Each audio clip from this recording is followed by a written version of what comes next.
Hallelujah. हमारे प्रभु यीशु मसीह के मधुर नाम में आप सबको जय मसीह की। Good morning. सुबह हो चुकी है, आइए हम मिलकर प्रभु परमेश्वर के वचनों पर मनन करें।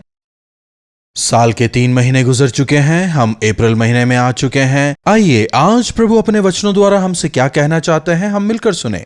छोटी प्रार्थना। महापवित्र परमेश्वर, प्रभु इतनी जल्दी इस साल के 3 महीने गुजर चुके हैं, हम चौथे महीने में प्रवेश कर चुके हैं। इन 3 महीनों में इस क्वार्टर में हमने क्या किया, अपने आप को परख कर आगे आने वाले समय का सदुपयोग करते हुए बढ़ने का अनुग्रह दें। यीशु के नाम से प्रार्थना मांगते हैं, आमीन। प्रभु परमेश्वर की महिमा हो।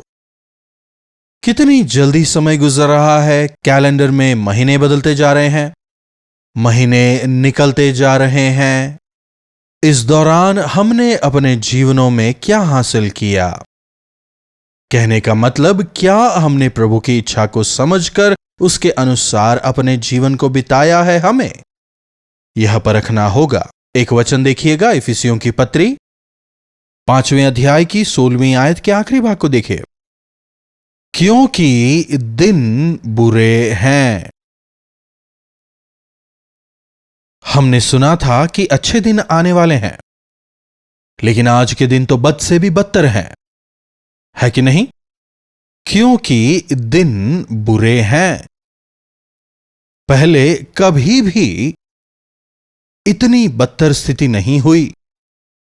लोग आर्थिक तौर पर परेशान हैं, टैक्सेस पे नहीं कर पा रहे, ईएमआई पे नहीं कर पा रहे, कर्ज चुका नहीं पा रहे, 24 घंटे उसी के विषय में सोचते हैं, लेकिन उसके विषय कुछ नहीं कर पा रहे। बहुत प्लानिंग करते हैं, अच्छी तरह हैंडल करेंगे कहते हैं, इन्वेस्टमेंट्स करते हैं। चाहे सामान्य लोग हों या फिर करोड़पति, अचानक ही डूब गए। ऐसी बहुत सारी खबरें आजकल हम सुन रहे हैं ना। आज के दिन बुरे हैं, लोग एक दूसरे की हानि ही करते हैं, हर जगह स्वार्थ। कितनी जल्दी इंसान बदल जाता है ना, आपकी तरफ वाला उस तरफ चला जाता है, हम देख रहे हैं। एक समय आपकी प्रशंसा करता था, आज अपमान करता है। इंसान एक दूसरे पर दोष लगाने में समय गुजारता है। बेसहाराओं की मदद करने, गरीबों की सहायता करने की इच्छा क्या लोगों में है?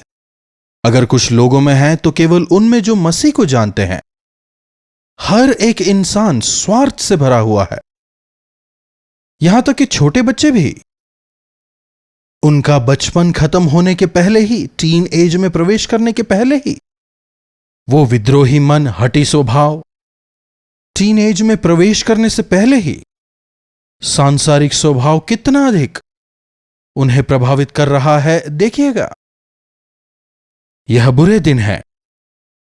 प्रभु का आगमन निकट है। जी हां, दिन करीब आ गए हैं। यस, हमें जाना है। यह संसार और संसार की इच्छाएं, इस संसार के चकाचौंध के खत्म होने का दिन शीघ्र अति शीघ्र आने वाला है। नूह के दिनों में जब बुराई बढ़ गई थी, परमेश्वर दुखी हुए, क्रोधित हुए, और परमेश्वर ने पूरी पृथ्वी को नाश कर दिया। केवल एक परिवार जो उन पर विश्वास करता था, केवल वो ही परिवार बचा। 40 दिन और 40 रात भयंकर बरसात हुई और तमाम जीवित प्राणी बर्बाद हो गए। अब का जो अंत है, यह पानी से नहीं लेकिन अग्नि से, आग से होगा। हर जगह देखिए मिसाइल्स, बॉम्ब्स, भयंकर हथियार, हर जगह गर्मी। इंसान एक दूसरे को खत्म करने के लिए आतुर बैठा है, हर जगह युद्ध। इस साल की विशेषता क्या है? पिछले कुछ साल कोरोना वायरस था, लेकिन जो पिछला साल 2024 निकला, युद्ध। कई ऐसी लड़ाइयां हैं जो पहले शुरू हुई और आज तक चलती जा रही हैं। एक तरफ देखिए इजराइल और पैलेस्तीन, भयंकर विद्रोह वहां पर उठा हुआ है, शांति बिल्कुल नहीं है। क्योंकि दिन बुरे हैं, इसलिए अवसर को बहुमूल्य समझो। अवसर को बहुमूल्य समझो। समय को गुजरने देने से क्या रोका जा सकता है, बताइए? आप चाहे जो कुछ भी करें, अच्छा करें, बुरा करें, काम करें या आलसी बने रहें, सोते रहें या मेहनत करें, घड़ी का कांटा रुकने वाला नहीं है। समय निकलता जाएगा। समय कितना जल्दी निकल रहा है, देखिए। हर कुछ ही फास्ट है। देखिए, गाड़ियां फास्ट हो गई हैं, सुपर फास्ट ट्रेन्स, विमान, फिर भी समय पर्याप्त नहीं। एक जमाना था, एक गांव से दूसरे गांव जाना हो, पहले तो घंटों चल के आप बस स्टैंड जाओ और उस बस स्टैंड में वहां बस का इंतजार करो। फिर वो बस भी हर गांव में रुक के जाएगी। अपने गंतव्य पहुंचते पहुंचते पूरा दिन लग जाता था। लेकिन आज गाड़ी निकाला और कुछ ही घंटों में पहुंच गए। इतनी तेजी के बावजूद इंसान ने क्या हासिल किया, यदि पूछें तो तनाव, बीपी, डायबिटीज, टेंशन, स्ट्रेस, कई लोगों को ब्रेन स्ट्रोक्स, यहां तक कि जवानों को भी, बच्चों को स्टडी स्ट्रेस, परीक्षा का स्ट्रेस, एंजाइटी, सर दुख रहा है, प्रार्थना करिएगा। हर एक का जो समय है गुजरता जा रहा है, लेकिन हासिल क्या हुआ? कुछ भी नहीं। हमें समय का सदुपयोग करना है। Every minute is important. संसार में कुछ भी कमा सकते हैं। अगर पैसा गया तो दोबारा कमा सकते हैं, जमीन दोबारा खरीद सकते हैं, स्वास्थ्य खराब हो जाए तो दवाई लेके ठीक हो जाते हैं ना। लेकिन गुजरे हुए समय को हम कुछ भी करके दोबारा नहीं ला सकते। कल दोबारा नहीं आएगा। इसलिए अपने अवसर को बहुमूल्य जानो। 15वीं आयत, आखिरी भाग देखिए। निर्बुद्धियों की नाई नहीं, परंतु बुद्धिमानों की नाई ध्यान से चलो। निर्बुद्धियों की नाई, निर्बुद्धि, मूर्ख, अज्ञानी। हु इज द ग्रेटेस्ट फूल? जब ऐसा सवाल किया गया, बहुत बातें कही गईं। पैसा बर्बाद करने वाले, नशाखोरी करने वाले, लेकिन अंततः वो कहते हैं वास्तविक निर्बुद्धि वो ही है जो अपने समय को बिना कुछ किए बर्बाद करता है, समय को अपने हाथ से जाने देता है। तो हमें अपने समय का सदुपयोग करना है। फिर 17वीं आयत को भी देखिए। इस कारण निर्बुद्धि ना हो, पर ध्यान से यह समझो कि प्रभु की इच्छा क्या है। जो आप पढ़ रहे हैं, आपको समझ आ रहा है? मैं अपने अनुभव से कह सकता हूं, यदि हम कुछ भी कार्य परमेश्वर की इच्छा के विरुद्ध, उनकी इच्छा जाने बिना शुरू करें, बिना प्रार्थना किए अगर हम कुछ भी शुरू करें, कितनी ही मेहनत कर लें, हम विजयी नहीं हो पाएंगे। कई प्रयासों के बाद भी सफल नहीं हो पाएंगे। बार बार करने के बावजूद भी वो कार्य सफल नहीं होगा। शायद लग रहा हो कि हमने कर लिया, लेकिन वो ज्यादा लंबे समय तक टिक नहीं पाएगा। कहने का मतलब, 6 महीने तक आप किसी काम के पीछे लगे रहे, लेकिन अंततः वो किसी काम का नहीं रहा। कोर्स के दौरान पूरे 3 साल आपने मेहनत की, लेकिन अंततः पास ही नहीं हुए। अगर आपने कुछ नहीं सीखा तो उसका क्या मोल, बताइए? आज कई लोगों का समय ऐसे ही बर्बाद हो रहा है। इसलिए प्रभु का वचन स्पष्ट समझाता है, इस कारण निर्बुद्धि ना हो, बल्कि ध्यान से समझो कि प्रभु की इच्छा क्या है। मेरे काम को प्रभु आशीष दें, जी नहीं, प्रभु की इच्छा को समझें, उसे करें तो आप आशीष पाएंगे। अपनी इच्छा अनुसार करेंगे, आशीष नहीं पाएंगे। यदि प्रभु की इच्छा के अनुसार हम जिएं, आशीष पाएंगे। जीवन के हर एक कदम में प्रभु की इच्छा क्या है, यह समझें। मैं हमेशा कहता आया हूं, हर रोज आप प्रभु के साथ में अपने दिन की शुरुआत करें। दिन की शुरुआत में प्रभु से पूछें, प्रभु आज मैं क्या करूं? प्रभु आज मैं कहां जाऊं? प्रभु आज मैं किस से बात करूं? प्रभु आज मैं किस बिजनेस मीटिंग को अटेंड करूं? प्रभु की इच्छा के अनुसार काम करके देखिए, आपका समय बच जाएगा। प्रभु आपने मेरे इस काम में मदद की, इसके लिए आपका धन्यवाद कहने के लिए आपके पास समय होगा। प्रभु में आनंदित रहने के लिए समय होगा। खाना बनाने के लिए घंटों घंटों बर्बाद करते हैं लेकिन खाने के लिए समय नहीं कहते हैं। पैसा कमाते हैं लेकिन उसका फायदा उठाने के लिए समय नहीं कहते हैं। खरीद लेते हैं लेकिन उसका उपयोग करने के लिए समय नहीं कहते हैं। तो उसका फायदा क्या है बताइए? लेकिन यदि हम प्रभु की इच्छा में हों, सब ठीक हो जाएगा। निर्बुद्धियों की नाई, तुम अपने समय को बर्बाद ना करो, पर ध्यान से समझो कि प्रभु की इच्छा क्या है। उनकी योजनाएं बेहतरीन है। यदि उनकी इच्छा के अनुसार हम चलें, अपने काम में हम जरूर सफल होंगे।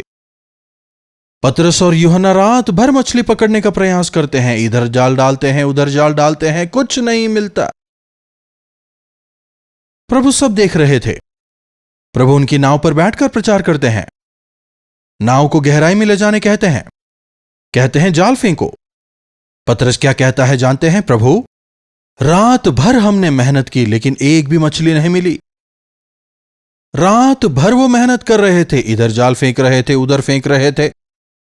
उसी पानी में, गलील के समुद्र में घूमते घूमते उन्होंने जाल डाला, एक भी मछली नहीं मिली। लेकिन प्रभु के कहे समय अनुसार, प्रभु की कही बातों के अनुसार जब वे जाल डालते हैं, रात भर हमने मेहनत की, हमें मछली नहीं मिली, लेकिन आपकी आज्ञा हम मानेंगे कहकर जब वो जाल फेंकते हैं, क्या होता है? इतनी मछलियां कि उनका जाल फटने लगता है। 2 नाव भर गए, फिर भी मछलियां रह गई। रात भर उन्होंने मेहनत की, उन्हें कुछ नहीं मिला। लेकिन जब उन्होंने प्रभु की बात मानकर जाल फेंका, एक ही प्रयास में वे सफल हुए। समझ रहे हैं?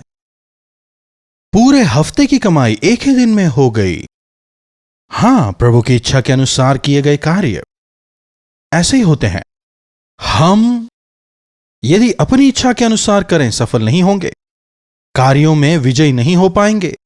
वो पूरे नहीं होंगे, खत्म नहीं होंगे। कई लोग बीच में ही काम रोक देते हैं, पढ़ाई रोक देते हैं, मकान का कंस्ट्रक्शन रुक जाता है, एंगेजमेंट के बाद भी कई लोगों का विवाह रुक जाता है कि नहीं? कई सारी ऐसी बातें, आगे नहीं बढ़ पाते। कारण हमने प्रभु की इच्छा जानने का प्रयास नहीं किया। आप जो कर रहे हैं उसमें प्रभु की इच्छा नहीं है, प्रभु का हाथ नहीं है। हमें कई बार लगता है कि प्रार्थना में हम जो समय गुजार रहे हैं वो व्यर्थ है। मूर्खतापूर्ण सोच। प्रभु के दिए 24 घंटों में अगर 1 घंटा प्रार्थना करें तो समय बर्बाद हो जाएगा सोचते हैं, तो 23 घंटों में क्या किया? बाकी के 23 घंटों में यदि आप सफल होना चाहते हैं, प्रभु कहते हैं तेरे सोते समय भी मैं मुहैया करवाऊंगा। यदि आप ऐसी आशीष अपने जीवन में चाहते हैं तो उसके लिए प्रभु की इच्छा समझें। प्रभु, आपकी इच्छा क्या है? मुझे बताइए। प्रभु से कहें। जब हम शुरुआत प्रभु की इच्छा के अनुसार करते हैं, घंटों घंटों, महीनों महीनों, सालों साल करने वाले काम को थोड़े समय में खत्म करने पाएंगे। आपके कहे अनुसार हम जाल फेंक रहे हैं, कहते ही एक ही बार में जाल भर के उन्हें मछलियां मिलती हैं। 2 नाव भर जाते हैं, वे भी पूरे नहीं पड़े।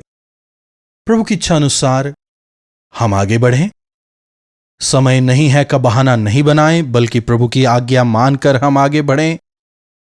जब जिस कार्य को अंजाम देना है उस कार्य को आप करें। आलसी ना हो, प्रार्थना पूर्वक कार्य करें। खासकर यात्रा या कुछ खास निर्णय प्रभु की इच्छा के बिना बिल्कुल ना लें। प्रभु की इच्छा अनुसार आगे बढ़ें। प्रभु की इच्छा के अनुसार यदि आगे बढ़ें तो बहुतायत से समय मिलेगा।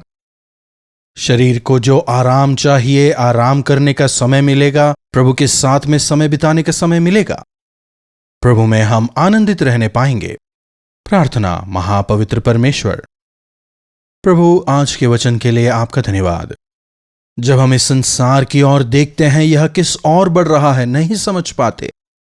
जहां देखें वहां बुराई, स्वार्थ, अन्याय, संसार के आकर्षण आपकी सृष्टि को बर्बाद कर रहे हैं। ऐसी परिस्थिति में हमारे समय का सदुपयोग करने के लिए, आपके साथ में समय गुजारने के लिए, प्रार्थना करने के लिए आपकी आज्ञानुसार जीते हुए अपने कार्यों को पूरा करने के लिए, हर रोज जो कार्य हमें करना है उसे कर पाने में और आपको महिमित करते हुए जीने का अनुग्रह हमें दें। प्रार्थना यीशु के नाम से मांगते हैं, आमीन। अब हमारे पिता परमेश्वर का प्रेम, प्रभु यीशु मसीह का अनुग्रह, पवित्र आत्मा की संगति और सहभागिता हमें से प्रत्येक के साथ आज, कल और सर्वदा बनी रहे, आमीन।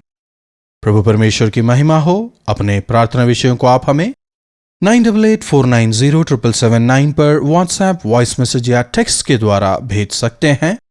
हमें आपसे सुनकर, आपके बारे में जानकर, आपके साथ मिलकर आपके लिए प्रार्थना करने में प्रसन्नता होगी। आप भी प्रार्थना करें, प्रभु चमत्कार करेंगे। इन्हीं वचनों के साथ आज मैं आपसे विदा लेना चाहूंगा। हमारे दोबारा मिलने तक प्रभु का अनुग्रह हम सबों पर बना रहे। कल्वरी दर्शन, ये है प्रेम के दर्शन, यीशु प्रेम के दर्शन।